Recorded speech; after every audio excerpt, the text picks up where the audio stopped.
Hola, ¿qué tal? ¿Cómo les va?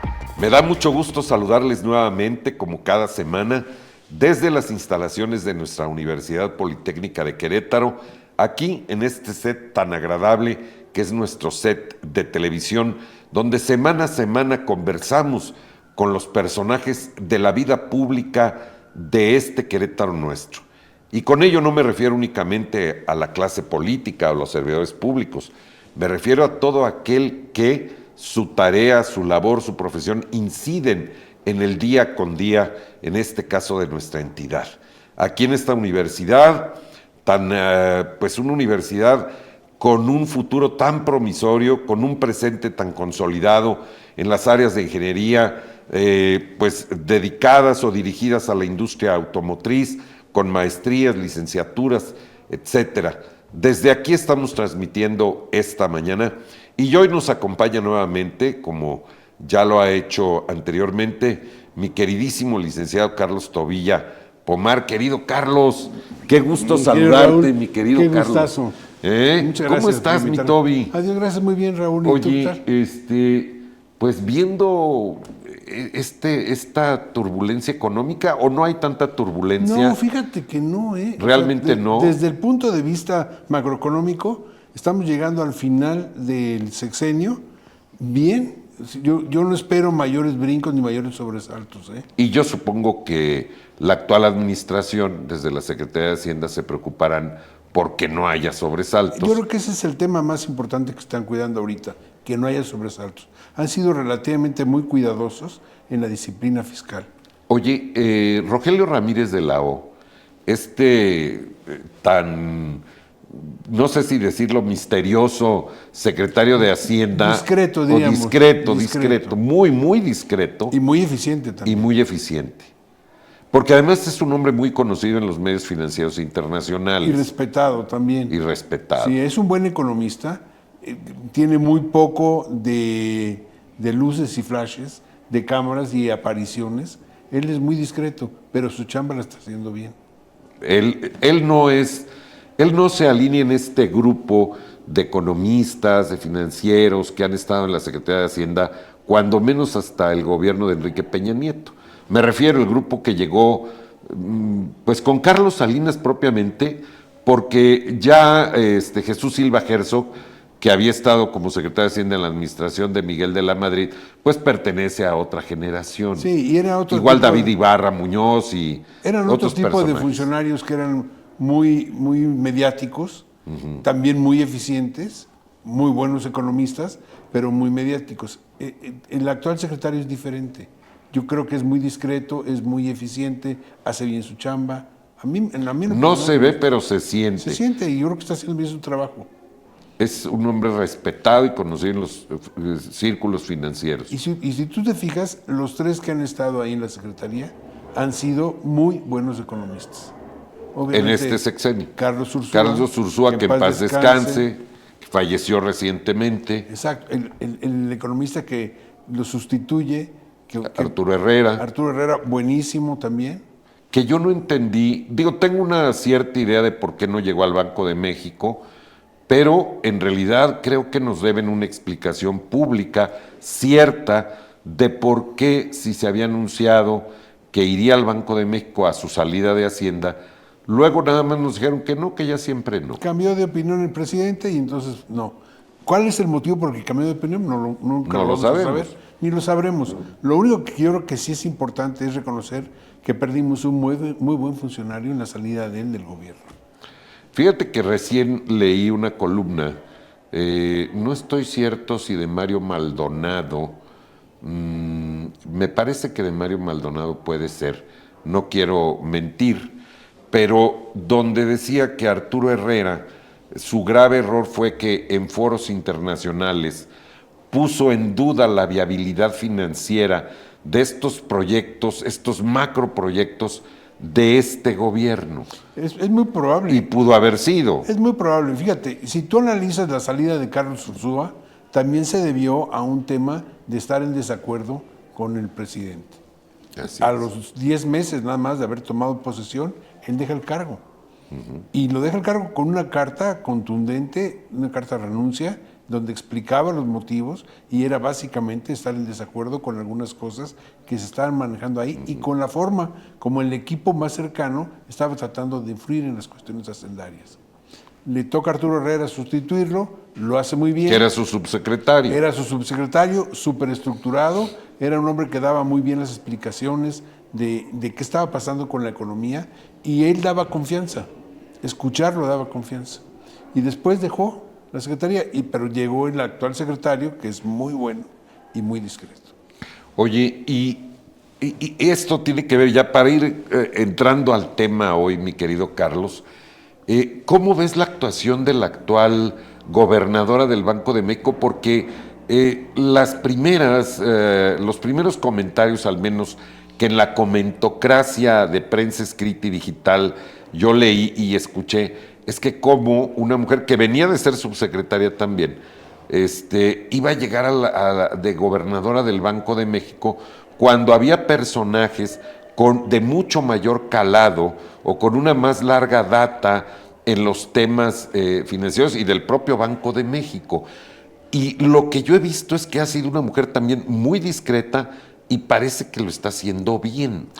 Bueno, porque además es un colegiado. Explícanos esa parte. Yo creo que ¿Cómo funciona el Banco de secreto. México? El Banco de México es una institución de gran tradición y no digo solamente de gran tradición en la economía de nuestro país, sino de gran tradición en la forma como operan adentro.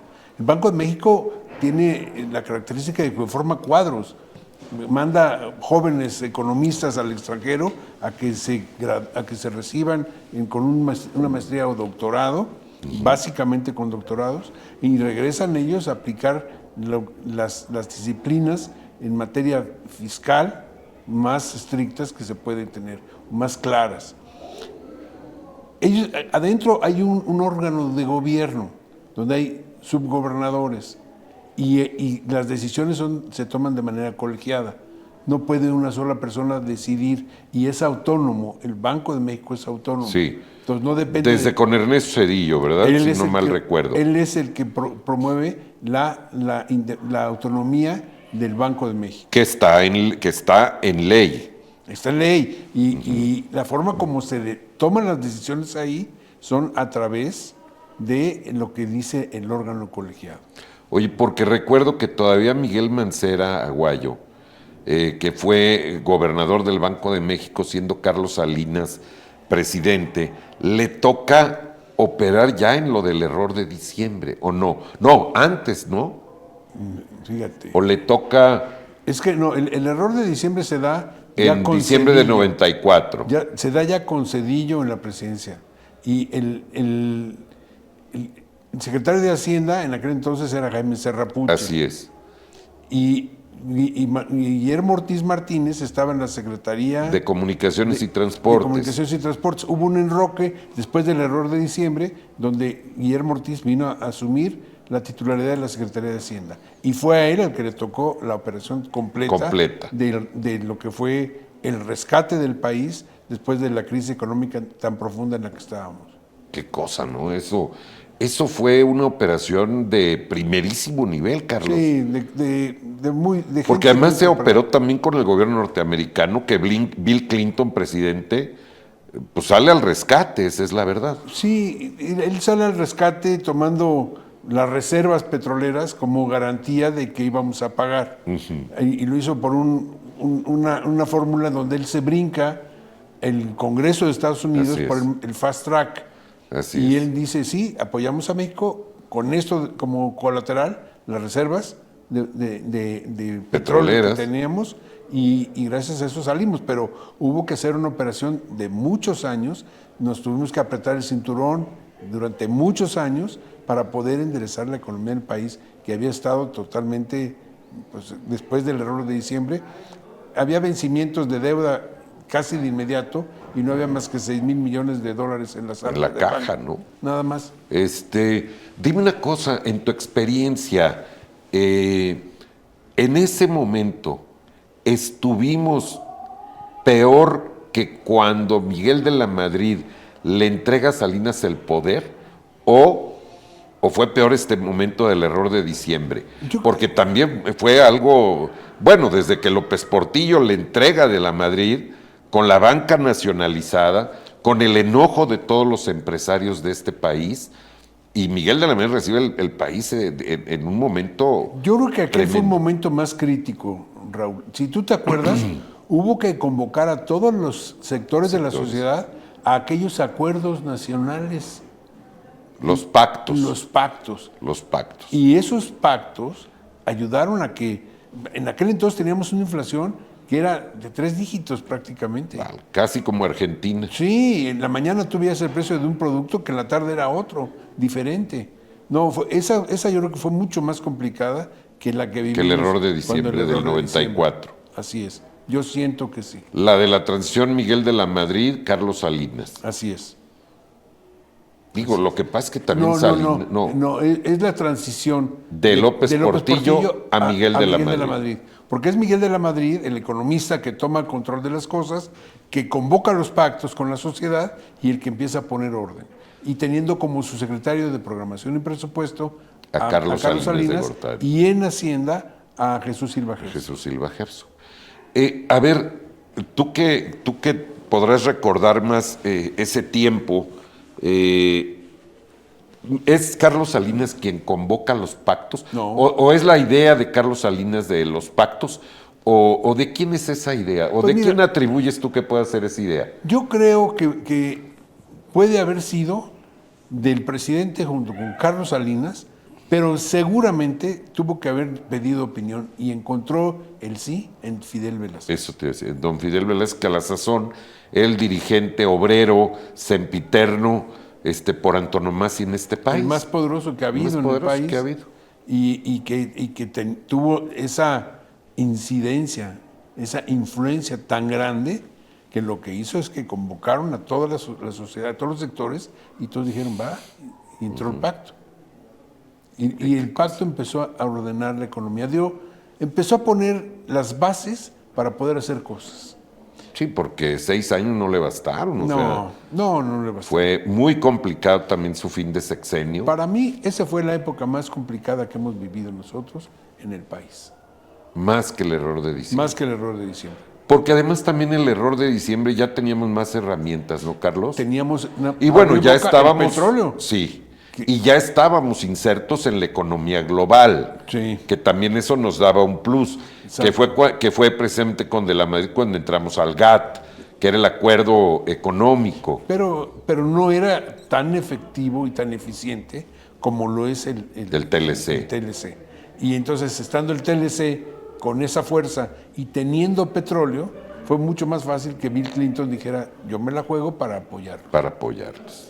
Y así fue. Y así llegamos hasta hoy, querido Carlos. Así llegamos hasta hoy. Oye, a ver, cuéntanos. Y además estamos viviendo una época ahorita, Raúl, muy importante, porque ahorita tendríamos que estar haciendo cosas que no estamos haciendo. A ver, Por ejemplo, vengo a comentarte algunas cosas que tienen que ver con la inversión que está haciendo el gobierno en infraestructura, que es muy me importante. parece muy bien. Fíjate, Por favor. a pesar de la importancia que tiene la infraestructura pública para poder atraer inversiones, el gobierno para este 2024 está reduciendo su monto de inversión pública. En lugar de estar incrementando el monto de inversión pública, lo está reduciendo.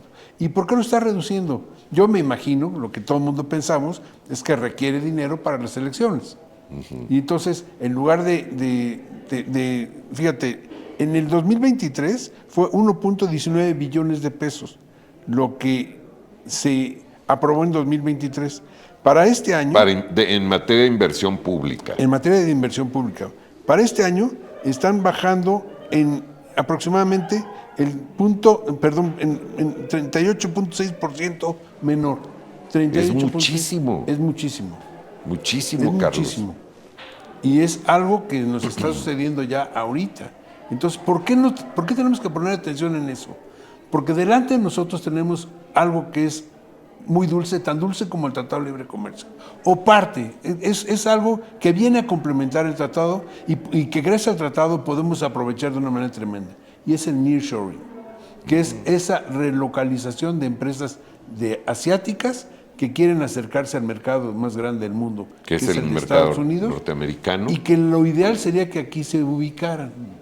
El problema para esto es que como país tenemos que ofrecer, y también te lo pongo así, como Estado, como Querétaro, tenemos que ofrecer las condiciones correctas. Hay 3 cosas que son, podría yo decir, 4 o hasta 5, pero vamos a darle importancia a 3 y también voy a que son sine qua non, por decirlo. Que se tienen que cumplir. Uno de ellos es garantizar a las empresas que van a tener electricidad durante 7 días, 24 horas, 7 días a la semana, 24 horas. O sea, 365 por 24. Así es. Que van a tener luz, energía eléctrica para poder operar. No hay una planta en el mundo que vaya a buscar venir aquí si va a haber apagones intermitentes que va a detener la planta. Eso, olvidémoslo de eso. La segunda cosa que es muy importante es el agua.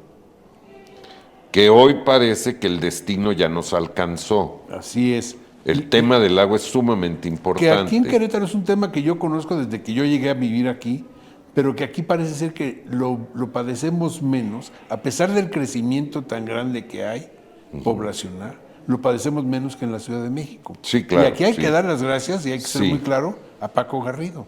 Con el acueducto, con el proyecto Acueducto 2. Si él no hubiera pensado en eso, ahorita estaríamos tronándole los dedos, y no sabemos ni para dónde. Porque el problema no es nomás de Querétaro, es un problema nacional. Claro. O sea, podríamos pensar, bueno, vamos a traer agua de otro lado, ¿no? Pues allá tampoco. Allá no, porque de allá también requieren agua. Exactamente. ¿No? Entonces, el proyecto del Acueducto 2 nos ha ayudado y nos está ayudando ahorita a tener una vida bastante más tranquila que en otros lados. Ese tipo de decisiones son las que se requieren tomar ahorita. Porque esas 2 cosas, el tercer punto que te decía yo que se requiere también, que es muy importante, es la conectividad. Que las empresas que lleguen a querer establecer en México tengan la oportunidad de estar conectadas a través de Internet, porque hoy todo se hace a través del Internet. Otra que es muy importante son las carreteras, para sacar los productos, ¿no? Serían las carreteras o el ferrocarril. Pero sabemos que en el ferrocarril, que se está invirtiendo mucho, por ejemplo, se invierten 133 millones de pesos, de los cuales 109 se van al Tren Maya. O sea, 133 mil millones de pesos, se van 109 mil al Tren Maya. Okay. Y eso, pues te quita la oportunidad de desarrollar áreas importantes. Por ejemplo, en Nuevo León se supone que va a venir Tesla, ¿no? A Monterrey. Nada más que Tesla dijo, sí, cómo no, yo llego y me instalo cuando yo vea que ya tengo una carretera de acceso a mi predio y una escuela de ferrocarril. Ni una ni otra están. Entonces Tesla creo que no ha empezado a construir. No, claro que no. Bueno, no. El otro punto que es muy importante de esos 5 que yo te menciono, que son fundamentales, es la seguridad. Hablábamos del transporte en carretera, qué tipo de empresario se va a venir a establecer cuando la carretera que nos sirve a nosotros, que es la México-Querétaro, más importante del país. La más importante, estamos escuchando que están robando los trailers, que están matando a los operadores, que están asaltando ya a cualquier hora del día. Así es. Entonces, si no hay este tipo de cosas, pues es imposible pensar en que nuestro país va a aprovechar, y nuestro Estado va a aprovechar el nearshoring, porque eso significa, igualito que cuando vimos tú y yo cómo se empezó a desarrollar el Tratado de Libre Comercio, la llegada de inversiones, la creación de empleos, el desarrollo de las ciudades de una forma diferente. Hay una serie de beneficios que creo que el gobierno debería de invertir en eso sin lugar a dudas, y no lo están haciendo, Raúl. O lo están haciendo menos. Por ejemplo, en materia de agua, fíjate muy bien, en energía eléctrica y abastecimiento de agua se presentan ajustes a la baja también. En relación con el presupuesto aprobado en 2023, los recursos autorizados para el año 2024 tienen reducciones en términos reales. En el rubro de electricidad cayó un 18%. En electricidad se está invirtiendo 18% menos que el año anterior. Fíjate nada más. Y en la inversión en agua disminuyó en 6.3%. Y eso del agua es algo que requerimos ahorita, urgentemente. Ahorita. Ahorita. Ya al partido en el poder y a la candidata está reventando con la Ciudad de México, que se lo están echando en cara, y ya están haciendo reuniones ahorita, y tal vez es demasiado tarde. Si es cierto lo que dice la Comisión Estatal de Aguas, en marzo ya la Ciudad de México no va a tener agua en algunas secciones. Sí es cierto. Y ya quieren afirmar que para junio, entonces, prácticamente toda la Ciudad de México puede tener un desabasto brutal de agua. Entonces, lo que están haciendo ahorita es demasiado tarde para empezar a encontrar pozos y saber de dónde van a sacar el agua y todo. Eso es algo que se debe haber hecho como lo hizo Paco Garrido. Paco Garrido lo hizo hace, creo que 2 sexenios o 3. Y ahorita estamos viendo los beneficios nosotros. Sí. Lo que tenemos ahorita con el nearshoring es una oportunidad de oro para desarrollarnos económicamente mejor que antes. Es casi un TLC reloaded. Exacto, es recargado, pues, para no es. usar anglicismos. Así es, eso es exactamente. Y estamos perdiendo la oportunidad. Porque no hemos invertido y no estamos invirtiendo en eso. Se le ha dado prioridad a otras cosas. Ciertamente, como son los proyectos, los megaproyectos, como el Tren Maya, como la refinería de Dos Bocas, como el aeropuerto Felipe Ángeles. Ese tipo de cosas han quitado muchos recursos, nomás hay que sumar la cantidad de recursos que hay en cada uno de ellos. Sí, claro, y ese dinero, pues, la teoría del pastel, Raúl, si tú engrandes la rebanada en un lado, en otro lado se hace más pequeña. Y lo estamos haciendo pequeño en lugares donde se va a beneficiar a mucha gente. Yo no sé cuál vaya a ser el resultado económico del Tren Maya. Yo creo que lo van a tener que subsidiar durante muchísimos años. Como van a tener que subsidiar la aerolínea, que es otra de las ocurrencias. En donde viaja. La aerolínea mexicana de aviación, donde viaja una sola persona de Acapulco a México. Exactamente, exacto. ¿No? El otro día estaba yo en la Ciudad de México, porque además no está tan fácil utilizarlo, Raúl. Yo estaba en la Ciudad de México y las tarifas desde el Felipe Ángeles te anuncian que son más baratas. Entonces me dijo un taxista, me dice, no, el otro día llevé a una persona allá, le cobré 1,200 pesos y nos llevamos 1 hora 20 minutos para llegar. Sí, pues esa es la realidad. Prácticamente el taxi te va a cobrar lo mismo que te va a costar el boleto del avión. Exactamente. Que además es un precio subsidiado. Exactamente. Pero bueno, ese es un dime una cosa, Carlos. Decías al principio de la conversación que no ves que va a terminar esta administración con sobresaltos. Y digo esta administración porque es el gobierno federal el que distribuye el presupuesto que envió para su aprobación al Congreso en noviembre del año anterior, al año que cursamos. Sí. ¿Cómo es cada año? Sí. Hay que recordarle a la gente que es una potestad de la Cámara de Diputados Federal el estudio y la aplicación de la Ley de Ingresos y Presupuesto de Egresos, Sí. que es el presupuesto con el que todas las entidades públicas, federales, municipales, estatales y municipales, trabajan todo el año con ese presupuesto. Bueno, el que determinan en la Ciudad de México solamente es para los recursos federales. Sí, a eso me refiero. Es el recurso federal que se aplica en las entidades y municipios. Sí, pero porque además el Estado y el municipio tienen su propio presupuesto. Generan sus propios ingresos y entonces tienen su propio presupuesto. Así es. Que no tiene que ser autorizado allá, se autoriza en los congresos locales, ¿no? Donde también tiene su parte importante el recurso con el que vas a contar de lo federal. Y aquí lo más importante de todo es quien llegue a la presidencia de la República tiene que operar con el presupuesto que definió el anterior. Sí, cuando menos hasta diciembre Pues o sí. principio de enero. Pues el tema es que le alcance para lo que tiene que hacer, porque regularmente muchos llegan y lo que quieren es hacer una renovación de funcionarios. Y eso cuesta, es una liquidación. Si no los liquidan, es una injusticia, es algo que no debía de ser, y entonces vamos a tener después una ola de demandas buscando que se les pague lo que tienen que pagarle, ¿no? Esa es una parte. La otra es para la operación del día con día. Del día con día, de los organismos, ¿no? Entonces, habrá que ver cómo van a operar el que llegue, porque, repito, ahorita se está yendo mucho dinero para el tema de las campañas. Dime otra cosa. ¿Prevés tú que llegue quien llegue a la presidencia de la República? ¿Va a entrarle al tema de una reforma fiscal que dicen los economistas se requiere ya desde el sexenio anterior de Peña Nieto con cierta urgencia? Todo va a depender, Raúl, de cuál sea la fuerza con la que llegue quien se siente en la silla. Porque si el capital político se lo permite, son cosas que hay que hacer de inmediato, no esperar el segundo Al segundo, tercer año.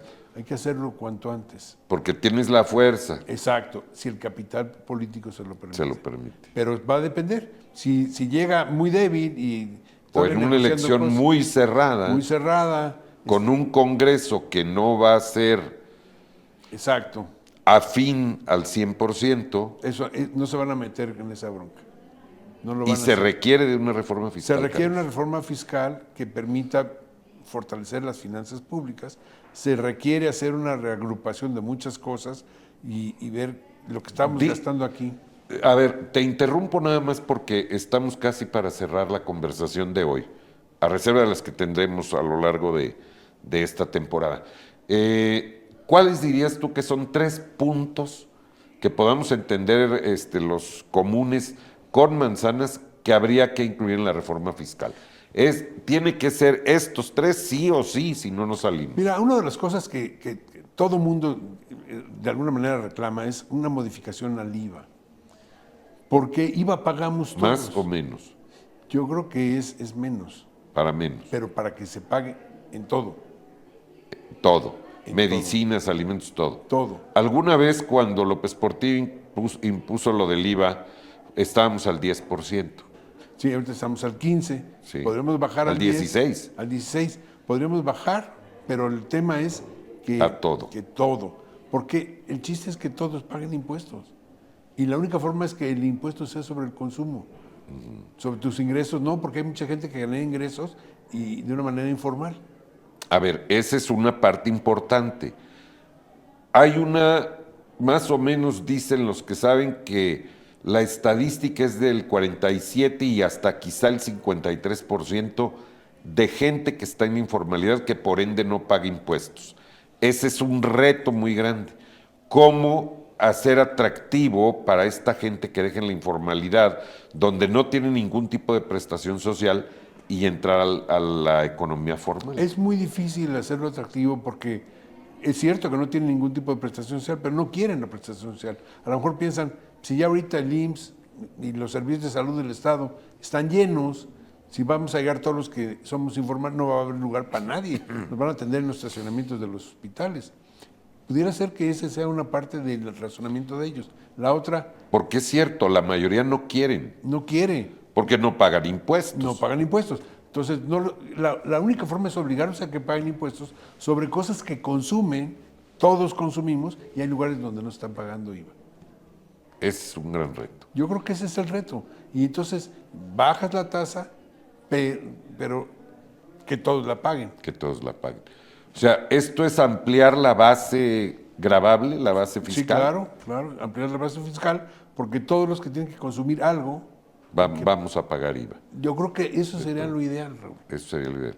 Y dependerá de quién llegue y con qué fuerza llegue. Sí, no, alguien que llegue con debilidad no se va a meter. No le va a entrar. No le va a entrar eso. Porque no va a gastar el poco capital que pueda tener para impulsar otros programas de su programa de gobierno cuando pues es débil políticamente. Si de por sí los presidentes no llegan en el total de su fuerza, salvo el actual, Salvo que ha el sido actual, sí. un presidente muy fuerte desde el primer día hasta la Y lo va a actualidad, hacer hasta el último. y hasta el último. Yo me acuerdo de Carlos Salinas de Gortari, para ser fuerte, tuvo que meter a la cárcel a la quina. Sí, Dice el 10 de enero del 89. Dicen que el día que metió, ese día se sentó en la silla. Sí. El día que metió a la cárcel a la quina. Toda la comentocracia coincide en ello. Sí, así es. Que para realmente dar un golpe de timón y un manazo en la mesa del despacho presidencial fue ir sobre uno de los líderes más corruptos y de más larga data que tenía México como líder sindical, en el caso de Petróleos. Y poderoso. Y poderoso, Como claro. pocos. Y poderoso como pocos. Sí.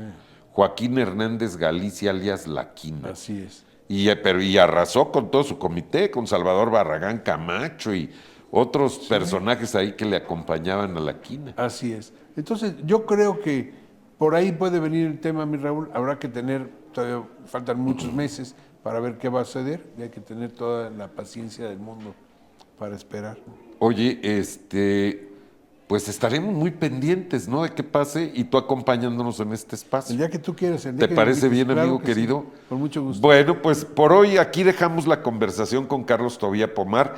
Les anunciamos que en próximos días, a partir del 1 de marzo, entraremos en lo que se llama la veda electoral y entonces no vamos a poder invitar a entrevistar a personajes del gobierno o de la política en sí, funcionarios públicos, diputados, senadores, todo aquel que tenga que ver con la polis, es decir, con la cosa pública en gobierno, no podremos invitarlos por la veda electoral, pero tendremos a otras personas que nos acompañarán en este espacio con otros temas también interesantes.